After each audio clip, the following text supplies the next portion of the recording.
무더운 날씨 가운데서도 더욱 강건하시고 평안하시기를 축복드립니다. 나이가 들면 들수록 속도가 빨라지는 것이 있습니다. 나이가 들어 걸음도 늦어지고 행동도 늦어지는데 그렇게 비례해서 더욱 빨라지는 것이 있습니다. 바로 시간입니다. 2025년도가 벌써 절반을 지나 7월에 들어왔습니다. 이처럼 빨리 가는 시간과 함께 살아가는 인생은 결코 그 인생이 길 수가 없습니다. 찬송가 450장 5절 가사도 보면 살같이 빠른 강음이다 라고 하면서 날아가는 화살처럼 빠른 인생의 시간을 표현했습니다. 요즘 100세의 인생이라고 그렇게 말들은 하지만 그 100세도 빠른 시간 속에서 살아왔습니다. 그러니 빨리 가는 시간과 길지 않은 인생 속에서 뭔가를 많이 이루고 성과를 내고자 우리 한국 사람은 빨리빨리를 외쳤던 것이 아닌가 그런 생각을 해봅니다. 그렇다면 이 빠른 시간 속에 살아가는 짧은 인생을 해결하는 방법이 무엇일까요? 한 가지 방법이 있다면 시간을 느리게 사는 것입니다. 어릴 때는 시간이 참 느리게 갑니다. 어서 빨리 커서 형아가 돼야지 하는데 시간이 무진장 천천히 갑니다. 이처럼 기다리는 시간은 매우 천천히 갑니다. 그리고 군대를 가면 시간이 아주 천천히 갑니다. 하기 싫은 일이나 가고 싶지 않은 장소에 있을 때 시간이 느리게 갑니다. 저는 군대 가면 인생의 시간을 뺏긴다고 생각을 했습니다. 그래서 군에 있는 동안 시간이 참 느리게 가는 걸 경험했습니다. 그런데 제대하고 보니까 군대가 제게 유익을 준 것도 많았습니다. 총도 잘 쏠 수 있고 삽질도 잘할 수 있게 되었고 힘든 일에 인내와 끈기로 무에서 유를 창조할 줄도 알게 되었습니다. 응용력이 좋아진 것입니다. 이처럼 시간이 늦게 가게 하는 방법이 있지만 그렇다고 하루 종일 뭔가를 기다리면서 하기 싫은 일을 억지로 하면서 인생을 보낼 수는 없지 않겠습니까? 그리고 시간이 늦게 간다고 나이가 안 드는 것도 아니고 어떤 유익이 생기는 것도 아닙니다. 찬송가 450장 5절 가사를 다시 보겠습니다. 살같이 빠른 광음을 주위에 아끼세 온몸과 마음을 바치고 힘써서 일하세. 찬송가는 빨리 가는 시간 속에 사는 이 짧은 인생을 그냥 허비하지 말고 주님을 위해 살 것을 권면합니다. 엊그제 뉴스를 보니 인천 계양산 지역에 러브버그라는 곤충이 시야를 가릴 정도로 떼거지로 나타나서 사람들을 불쾌하게 또 불편하게 만들었습니다. 이 곤충은 기후변화에 따라 외국에서 넘어온 것으로 해충이 아니라 생태계에 이로움을 주는 익충이라고 합니다. 그리고 일주일가량 살고 죽는 곤충이라고 합니다. 그러나 익충이라 해도 뭔가 도움을 주는 그런 곤충이라 해도 사람들에게 불편과 불쾌함을 주었다면 사람들에게 익충으로 좋은 것으로 인정받을 수가 없습니다. 우리의 인생은 시간이 빨리 가서 짧은 인생이지만 우리에게 얼마나 값진 인생입니까? 그 인생이 더욱 값지게 하려면 어떻게 해야 합니까? 하나님이 기뻐하시는 아름다운 인생을 사는 것입니다.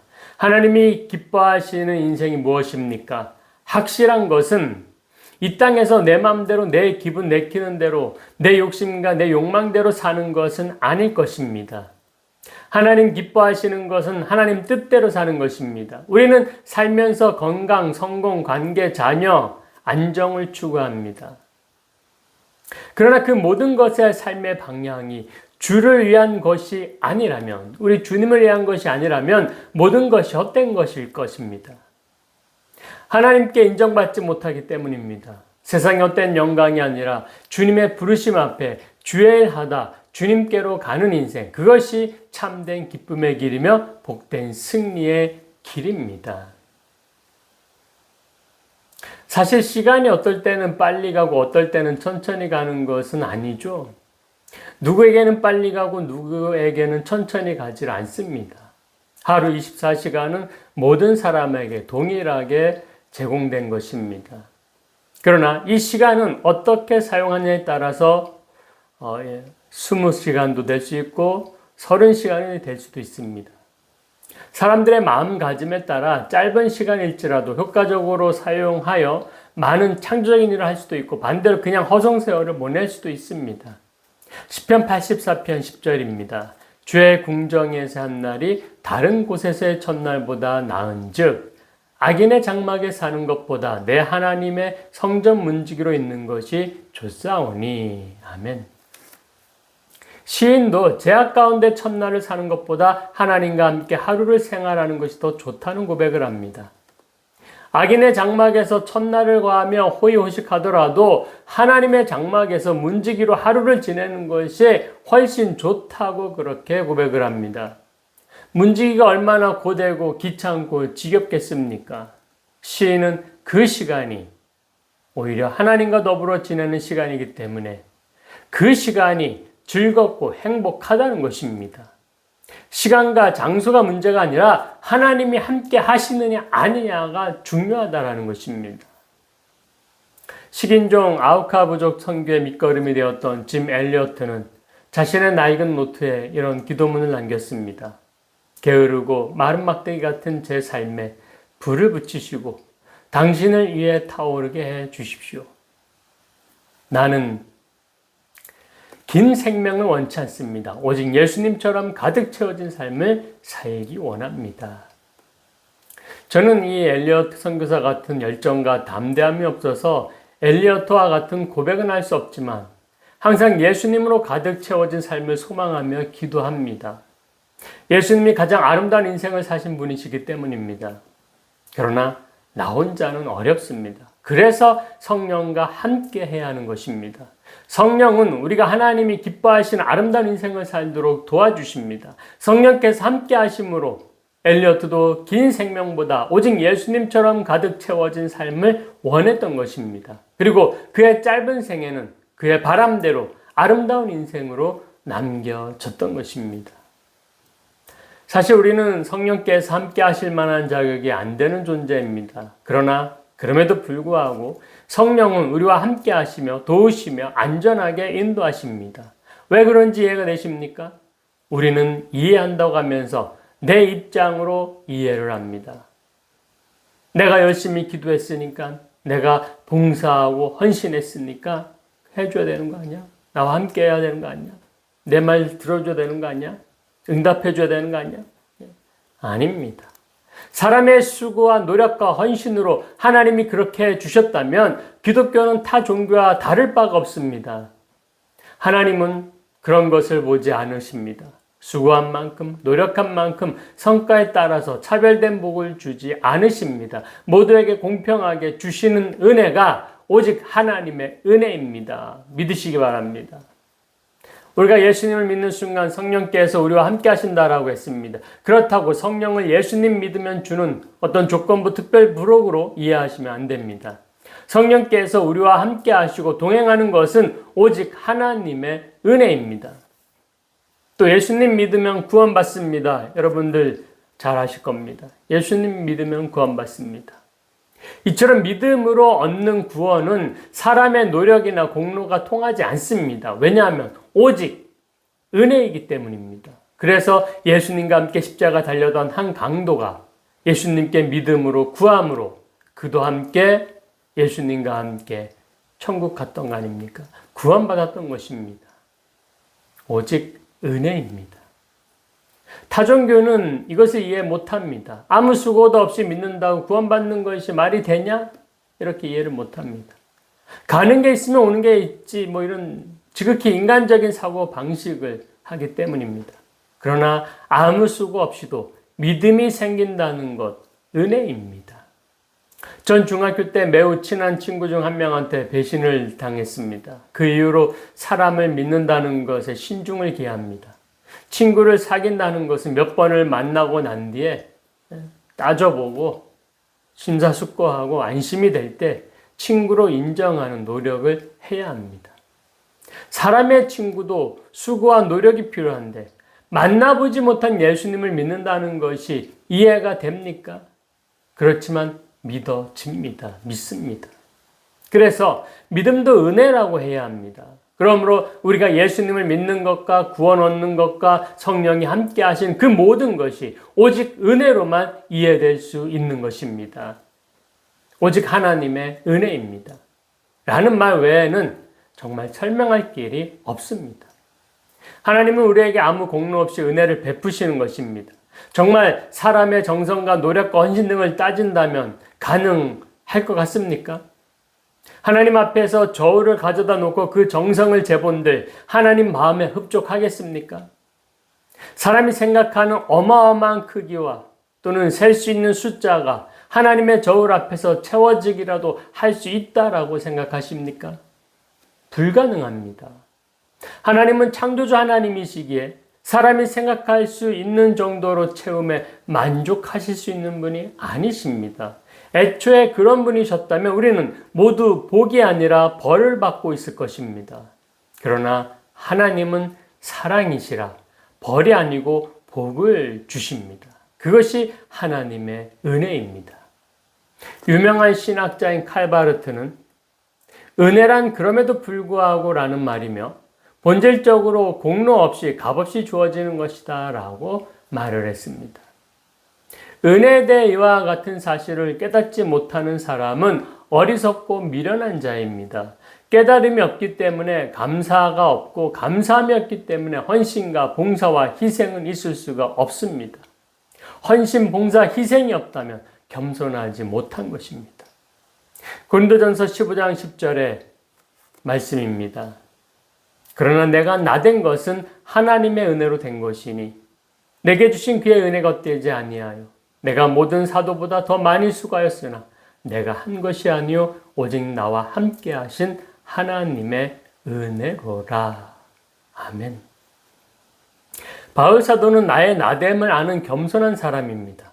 우리가 잘 아는 것처럼 바울은 매우 뛰어난 사람이고 좋은 환경을 가진 자였습니다. 똑똑하고 능력이 출중한 사람입니다. 그리고 예수님께 치명적인 상처를 입힌 과거가 있는 사람이기도 했습니다. 자기의 잘못된 신념으로 말미암아 예수님을 대적했고 예수 믿는 사람들을 핍박했습니다. 교회를 잔멸하였습니다. 당시 기독교인들은 사울이라는 이름만 들어도 두려워할 정도로 그러한 인물이었습니다. 그러나 다메섹으로 가는 길에서 사울아 사울아 왜 네가 나를 핍박하느냐 이 말씀하시는 예수님을 만난 이후로 변했습니다. 자기 신념이 맞다라고 생각할 정도로 교만해서 교회를 핍박하던 자가 내가 나된 것은 내 공로가 아니라 하나님의 은혜로 된 것입니다 라고 겸손하게 고백하게 되었습니다. 이 고린도전서 10장 2절 8절 9절 말씀을 보면 하나님의 은혜를 아는 자로서 자기 자신의 실존을 정직하게 바울 사도는 고백하고 있습니다. 맨 나중에 만삭되지 못하여 난 자 같은 내게도 보이셨느니라. 나는 사도 중에 가장 작은 자라. 나는 하나님의 교회를 박해하였으므로 사도라 칭함받기를 감당하지 못할 자니라. 이렇게 고백을 했습니다. 바울은 자신이 복음을 전하는 사도가 된 것이 은혜임을 알기에 사도는 자신을 바르게 평가할 수 있었습니다. 교만할 수 없는 것입니다. 그래서 로마서 12장 3절에서 이렇게 말씀합니다. 내게 주신 은혜로 말미암아 너희 각 사람에게 말하노니 마땅히 생각할 그 이상의 생각을 품지 말고 오직 하나님께서 각 사람에게 나누어 주신 믿음의 분량대로 지혜롭게 생각하라. 아멘. 사도 바울은 이 은혜를 잘 알기에 은혜로 권면을 합니다. 마땅히 생각할 그 이상의 생각을 품지 말라. 우리는 보통 자신을 좋게 평가하고 더 높은 점수를 줍니다. 다른 사람과 비교해서 높은 마음을 품을 때가 많습니다. 이것은 조심해야 할 것입니다. 우리가 지켜야 하는 생각에 선이 있다고 한다면 우리는 그 선을 넘어서 자신을 그 이상으로 생각하지 말아야 합니다. 자신을 가대평가하면 안 됩니다. 뿐만 아니라 우리는 그 반대편에 있어서도 조심해야 합니다. 우리가 선을 지켜야 하는 것은 그 이상의 생각을 품지 않는 것과 더불어 그 이하의 생각도 품지 않아야 되는 것입니다. 지나치게 가대평가하는 것은 그 이상의 생각을 품는 것이 되기 때문에 안 좋은 것입니다. 반면에 지나치게 가소평가하는 것도 그 이상의 생각을 품는 것이 되기 때문에 잘못입니다. 다른 사람을 없이 여기는 것뿐만 아니라 자신을 없이 여기는 것도 잘못입니다. 그리고 바울 사도는 믿음의 분량대로 지혜롭게 생각하라라고 말씀을 했습니다. 여기서 지혜롭게라는 말은 술 취하지 않은 상태를 말하는데 온전한 정신으로 정확하게 생각하라는 것입니다. 선을 바르게 두고 그 이상으로 넘지도 말고 그 이하로 내려가지도 말고 하나님이 허락하신 믿음의 분량대로 자신을 바르게 볼 수 있어야 합니다. 나의 믿음의 분량을 제대로 볼 줄 아는 것, 이것이 지혜로운 것입니다. 우리가 믿음의 분량대로 은혜에 근거하여 자신을 바라볼 때 내가 아무것도 아닌 것을 암과 동시에 주님 안에 있는 나의 가치를 바르게 볼 수 있습니다. 결국 은혜가 우리를 겸손하게 만드는 것입니다. 지금 나에게 있는 것, 내가 누리고 있는 것, 나의 위치, 주님 안에서 나의 신분, 주님께서 허락하신 모든 것이 은혜임을 알기에 그 은혜가 우리를 겸손하게 만듭니다. 그러니 은혜를 생각하시기 바랍니다. 은혜의 토양에서는 교만이 자랄 수 없습니다. 그래서 우리는 늘 우리 마음밭을 은혜로 일구어야 합니다. 교만이 싹트지 않도록 우리는 부지런히 은혜를 밭을 일구고 은혜로 비옥한 땅을 만들어야 합니다. 그러면 그 땅에는 교만이 뿌리 내리지 못하고 겸손히 열매 맺게 될 것입니다. 내가 나된 것이 하나님의 은혜 아니겠습니까? 이만큼 산 것도 하나님의 은혜입니다. 그 은혜 없이 내가 이루어 놓은 것이 있다고 생각하십니까? 그 은혜 앞에서 나의 공로와 업적을 얼마나 자랑할 수 있겠습니까? 그러므로 우리가 하나님의 은혜 앞에서는 겸손할 수밖에 없습니다. 벼가 익을수록 머리를 숙이듯이 은혜를 경험하면 경험할수록 겸손해질 수밖에 없습니다. 내게 주신 은혜로 언제 어디서나 항상 겸손하시기를 부탁드립니다. 겸손한 자는 감사가 행동으로 나타납니다. 항상 은혜를 기억하기 때문입니다. 세계적으로 희귀한 미술품과 골동품을 수집하는 것을 최고의 인생 목적으로 삼는 사람이 있었습니다. 어느 날 유럽 왕가에서 사용했던 아름다운 도자기 하나를 잡지에서 보게 되었습니다. 잡지에서 그 사진을 보는 동안 가슴이 뛰었습니다. 정신 온통 거기에 빠졌습니다. 그리고 그 도자기를 얻고자 몇 날을 고생했습니다. 여기저기 여행을 하면서 찾았습니다. 그렇지만 도자기의 그 행방을 알 수가 없었습니다. 크게 실망하여서 병이 날 지경이었는데 어느 날 잡지를 보는데 그 골동품이 어떤 사람에게 팔렸다라고 쓰여 있었습니다. 그는 깜짝 놀라서 도대체 이 도자기를 사간 사람이 누구냐 하고서 이름을 자세히 보았더니 글쎄 자기 이름이더라는 것입니다. 자기 이름. 벌써 오래전에 그 도자기는 자기가 사들여서 가지고 있었던 것이었습니다. 그런데 그 사실조차 잊고 있었던 것입니다. 가져다 놓을 때 그때뿐이었지. 지나고 나서는 기억을 하지 못했습니다. 이렇듯 사람들은 때론 자기가 이미 가지고 있는 것의 소중한 가치를 모를 때가 있습니다. 받은 은혜를 은혜로 기억할 때 은혜가 됩니다. 하나님은 우리에게 한량없는 은혜를 베풀어 주셨고 지금도 베풀어 주고 계시건만 우리는 하나님의 은혜를 순간순간 잊어버리고 살아가는 것이 사실입니다. 그래서 그 은혜를 잊지 않도록 하나님이 감사절을 지키도록 하셨습니다. 오늘은 맥주감사절입니다. 첫 추수를 하고 난 뒤 전반기를 하나님의 은혜로 보내게 된 것을 감사하는 마음으로 지키는 절기입니다. 우리가 살아온 한 해의 전반기에 무엇이 정말 감사합니까? 고통과 어려움이 커서 감사할 것이 없다고요? 아닙니다. 좀 더 기도하면서 기억해 보시기 바랍니다. 분명 은혜가 있습니다. 은혜를 기억할 때 은혜가 됩니다. 우리는 지금까지 하나님의 은혜로 살아왔음을 고백합니다. 또한 지금도 우리는 하나님의 은혜로 살고 있습니다. 앞으로도 우리는 하나님의 은혜로 살아갈 것입니다. 성령과 함께하며 동행하는 삶도 지속될 것이며 성령께서 인도하시는 믿음의 은사도 우리 삶에 앞으로 펼쳐지게 될 것입니다. 성령과 동행하며 아름다운 인생을 사는 자의 그 겸손과 은혜의 감사가 우리 생활 가운데, 여러분 생활 가운데 차고 넘치시기를 주님의 이름으로 축원합니다. 기도하시겠습니다.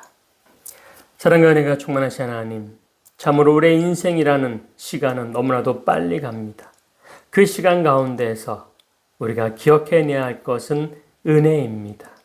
그 은혜를 기억하고 은혜 앞에서 겸손해지고 그 겸손함으로 하나님 앞에 감사할 때 우리 하나님께서 기뻐하실 것입니다. 우리가 하나님의 뜻대로 기뻐하며 감사하며 하나님께서 우리에게 향하신 그 은혜를 저희들이 기억하고 또 기대하며 그렇게 살아가는 인생이 아름다운 인생임을 저희들이 믿습니다. 주님, 더욱더 아름다운 인생이 될 수 있도록 하나님 기뻐하시는 아름다운 인생을 살아갈 수 있도록 은혜를 베풀어 주시옵소서. 감사드리며 거룩하신 예수님 이름으로 기도드리옵나이다. 아멘.